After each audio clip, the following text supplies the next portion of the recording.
A common question that I get about stuff when I've been doing my laser tag tests for this new recoil system is, can the blaster be used without a phone? Speaking of which, if you haven't checked out the stuff we've been doing yet, there's links that you'll see at the end of this video. But anyway, you can attach on either side of here a smartphone that acts as several things, and it's because of that reliance on the phone why this can't be, at least out of the box, be used as a standalone blaster, and B, why at least the Spitfire pistol and the Rogue rifle will probably never be able to be used just as a blaster by themselves with no reliance on the phone whatsoever. The basic components to making a laser tag blaster work are here. You've got a power switch, yay. You got batteries, a power source, good. You got a emitter. This is actually what's firing. Down here is a infrared LED housed in a cone with a lens up front that's magnifying that light that gives this blaster its range. Above here is just a little red light, kind of like a muzzle flash, which can kind of give you away when you're firing, but it's a firing indicator. And then these three little black squares that are on the outside of the blaster are actually the sensors. On the Phoenix LTX laser tag blaster, they're actually housed in that red dome. On other laser tag gear, they're either a little black dot or whatever on a vest, but right here they're exposed and on the blaster. So you can shoot and you can get hit. There's no lights on here to indicate whether you've been hit or not.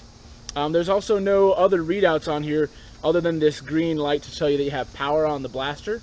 So there's key components that are missing from the recoil blasters, the Spitfire and the Rogue currently, that keep these from being reliant on some kind of smartphone technology to give you readouts. Things like how much health you have, how much ammo you have, and most importantly probably the sound effects, because outside from the recoil bit that's physically inside this that gives it that cool feedback, you're missing that key component.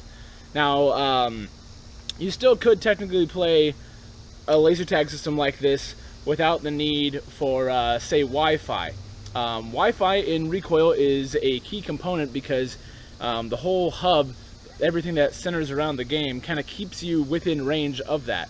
There's a 250-foot radius from the middle of the Wi-Fi hub to the edges. So the furthest point to the furthest point, essentially the longest range that you can have in a game of recoil theoretically is 500 feet. And most laser tag blasters, including these guys, can hit well within that and not really be hampered by that range. But parks can kind of hamper that range. If you have a park that's larger than a 500-foot diameter, suddenly you have somebody running the other direction and they're out of range of the Wi-Fi hub. So it's important for them to stay within that. However, it's not a requirement for laser tag to work like that. Case in point, Laser X, Laser Challenge, every other laser tag system that I can think of, with the exception of maybe Battle Tag, has an unlimited play area because there's no reliance on a connection to a centered hub. The reason for this hub is for things like ammo pickups and airstrikes and radiation attacks and other things that you can pick up in-game. And it also keeps everybody connected within the game.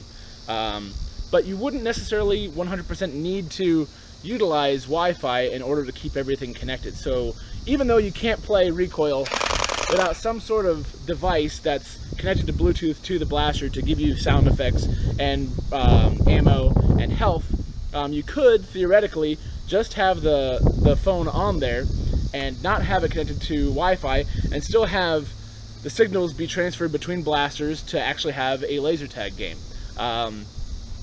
As of this video, there's no gameplay that supports that, but I get that question enough where I want people to know that there is going to be no software update on the face of the planet that will make a speaker or ammo readouts magically appear within the recoil blasters. It's just physically not a component that's within these. So you'll always have some sort of reliance on a smartphone in order for these guys to work. But there is the possibility that you could have a game that doesn't rely on a Wi-Fi connection. There is no such game that really supports that sort of gameplay currently. There are a lot of guys, myself kind of included, that hope that there will be to open up more possibilities for play, to take off the limitation on the number of players that can be in there, and to kind of cut down on kind of glitches and issues that we've been seeing, at least in the early phases of Recoil being released. If you have more questions about Recoil, feel free to visit my Facebook page or leave a comment in this video. Thanks, guys.